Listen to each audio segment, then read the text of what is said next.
Oke, kita lanjutkan kembali perbincangan. Saya langsung ke Ustazah. Ustazah, kita bicara soal amalan baik di bulan Ramadan gitu ya.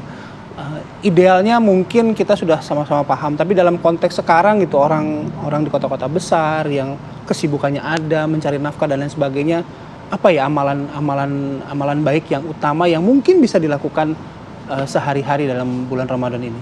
Baik. Memang untuk sebagian orang di bulan Ramadan ini tetap harus bekerja mencari nafkah ya. Itu pun kalau kita niat untuk menghidupi kebutuhan keluarga kita, bekerja pun itu menjadi sesuatu ibadah, ya.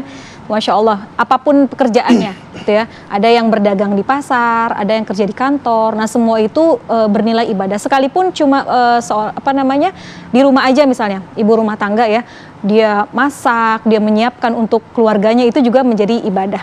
Jadi dalam bentuk yang lain itu semua bisa menjadi ibadah. Tapi kalau kita mau ibadah khusus yang kita lakukan di bulan Ramadan, Ramadan itu dikenal setidaknya dengan 3. Pertama, Ramadan Syahrul Siyam, Ramadan Syahrul Qiyam, Ramadan Syahrul Quran. Jadi kita berangkat dari 3 ini. Pertama, Ramadan Syahrul Siyam, karena memang di bulan inilah kita diwajibkan untuk berpuasa. Jadi untuk umat Nabi Muhammad dikhususkan berpuasa di bulan Ramadan. Maka puasa yang kita kerjakan ya, kalau kita pengen puasa kita bernilai ibadah, sejatinya jangan cuma menahan lapar dan haus aja.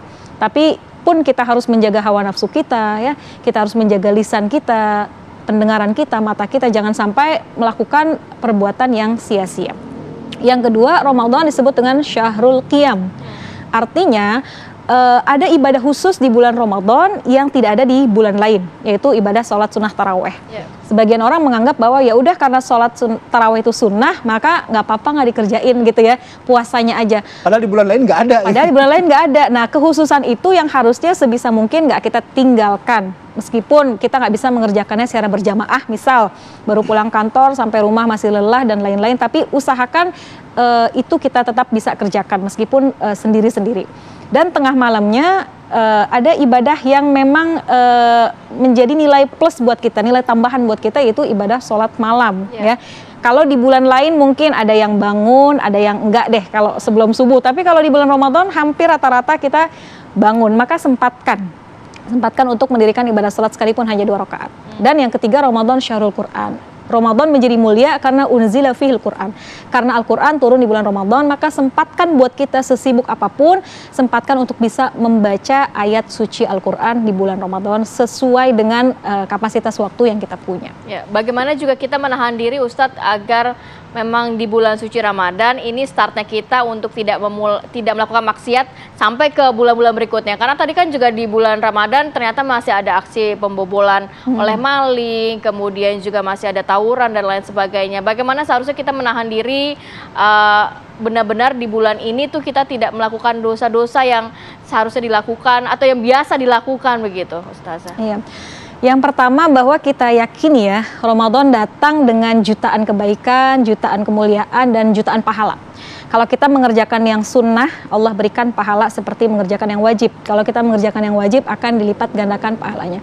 Maka kalaulah kebaikan saja dilipat gandakan oleh Allah, maka camkan juga dalam hati kita kalau kita melakukan dosa, berarti keburukannya itu akan diberikan juga berlipat ganda.